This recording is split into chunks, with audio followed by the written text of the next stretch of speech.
regardez ce que j'ai à côté de moi. Donc c'est quelque chose de malade, Je sais, je vous ai montré des vélos exceptionnels, mais bon, celui-là c'est peut-être pas le plus beau de tous, mais c'est un vélo qui a une histoire impressionnante.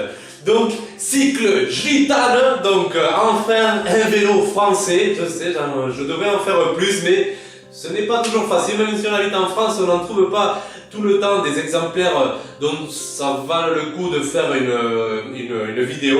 Donc, mais enfin, voici un magnifique Gitane, cycle Gitane. Et celui-là, c'est, voilà, si vous êtes un peu connaisseur, vous allez voir qu'il se passe des choses ici. Qu'on est équipé en campagne au long super record. Voilà le petit support pour accrocher le numéro de... Voilà, il se passe des choses là. Donc voilà, donc ce vélo, bon, vous l'avez vu, hein. Voilà, donc c'est un vélo de cycliste professionnel. Donc c'est un vélo Gitane de l'équipe Renault Elf, début des années 80. Donc il faut savoir que ces vélos normalement n'étaient pas fabriqués par la marque Gitane. Je ne sais pas trop les détails, je ne connais pas trop les détails. Si vraiment il y a des connaisseurs qui pourront nous renseigner un peu plus, je remercierai qu'ils laissent des commentaires dans la vidéo, ça sera sympa pour tout le monde. Mais il y a beaucoup de propriétés du vélo qui font que ça ne correspond pas à ce que Gitane faisait. Comme par exemple ici dans le pont des Haubans, on a le logo Sinelli.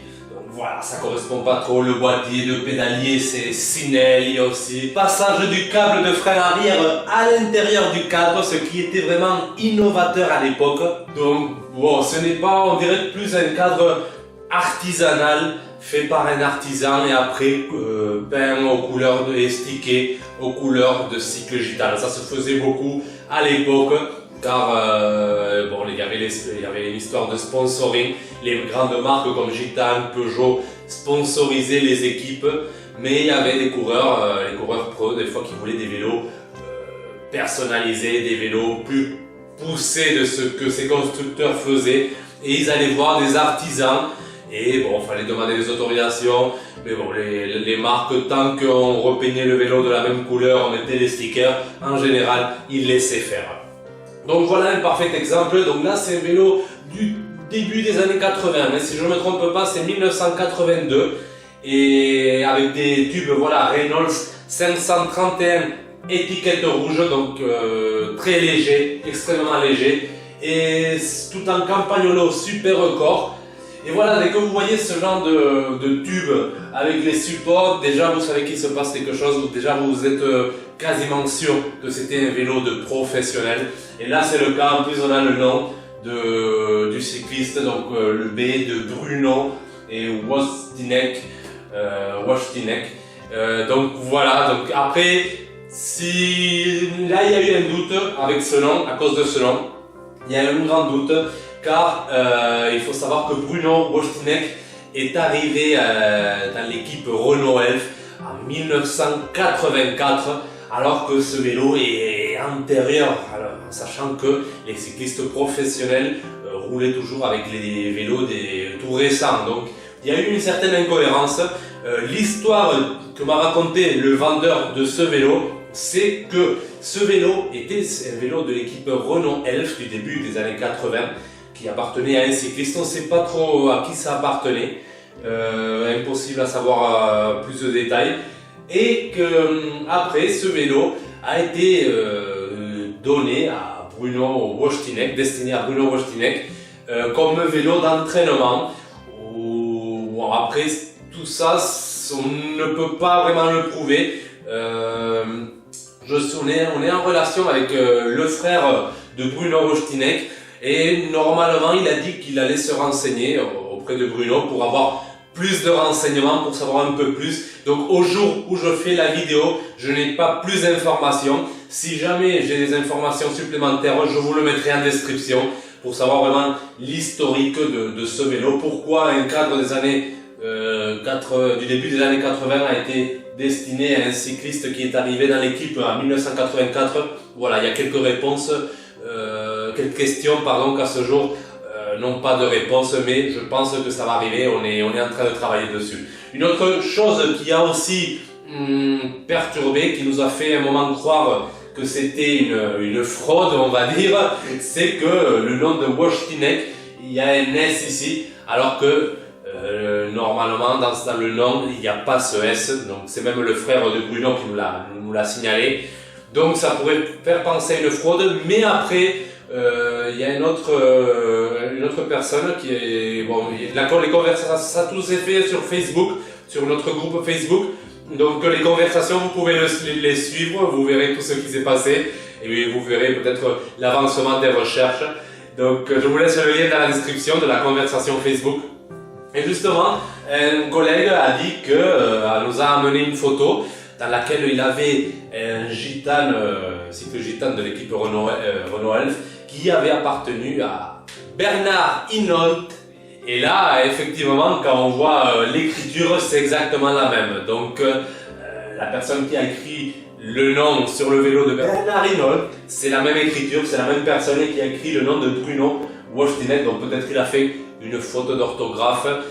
Et en tout cas, ça vient confirmer que ce vélo a bien à un moment ou à un autre appartenu à Bruno Wojciech. Est-ce que c'était un vélo d'entraînement ? On ne sait pas. Est-ce que c'était un vélo de remplacement, un mulet? On ne sait pas. On ne sait pas encore.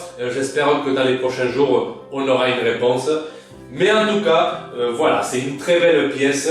Il est très bien conservé parce que si ça a été un vélo qui a servi même dans des courses ou dans des entraînements et tout, il est très bien conservé. Groupe entier, Campagnolo super record. Donc voilà, on a un vélo français avec un groupe italien. Bon, c'était ce qui se faisait le mieux à l'époque, hein, les groupes italiens. Après, est-ce que le cadre est vraiment français? Je ne sais pas, je ne saurais pas vous dire. Peut-être que tout est italien, je ne sais pas. Donc peut-être c'était un cadreur italien qui l'a fait. Voilà. Après, voilà le petit support pour accrocher le numéro du cycliste. Et les tubes Renault 531, bon, ça ne trompe pas trop. Les roues, magnifiques, les Mavic, en plus c'est écrit ici, vous avez, c'est le modèle spécial service des courses, donc vraiment les roues de professionnels. Après ils n'ont pas mis des moyeux Campagnolo comme ça a été le cas de certains vélos de cette équipe-là. Là on a vraiment le Speedel professionnel avec à l'arrière un hélicomatique. C'était bon, une nouvelle technologie pour la roue libre, mais c'est une très belle pièce. Et j'ai réussi à l'avoir et ce n'est pas tous les jours qu'on a un vélo comme ça avec une telle histoire. Et donc je voulais partager avec vous sur cette chaîne YouTube qui est magnifique, qui cartonne. Donc je n'arrête, je ne sais pas si vous remarquez, mais ces temps-ci, on enchaîne les grands vélos, les vélos de fou. Hein. On les enchaîne. Je ne sais pas si ça va durer, mais là il y a une période assez sympa. Donc n'hésitez pas à liker, à vous abonner. Et voilà, donc c'est superbe de pouvoir vous présenter ça. Et donc je vais essayer de continuer à en trouver. Mais bon, ce n'est pas tous les jours, ça devient de plus en plus rare. Et c'est vraiment une grande chance d'avoir ça. On verra selon ce qu'on va découvrir sur ce vélo. C'est ça ce qui est impressionnant. Encore, il y a plein de choses à découvrir sur ce vélo. En tout cas, bon, ce ne sont pas les vélos que je collectionne. Moi, vous savez, je suis dans les années 80, un peu vélo type collection, série limitée, vélo bijoux. Ce n'est pas ce que je collectionne, donc il est à la vente. Vous pouvez l'avoir si vous le voulez. C'est une occasion unique à ne pas rater. Ça arrive une fois dans la vie. Donc vraiment, si vous aimez les vélos français, c'est voilà, cycle gitane, c'est le moment d'y aller. Je vous laisse aussi le lien pour l'acheter dans la description. Et les gars, moi je vous dis à bientôt. On se retrouve bientôt dans un prochain épisode de Bicycle Collector.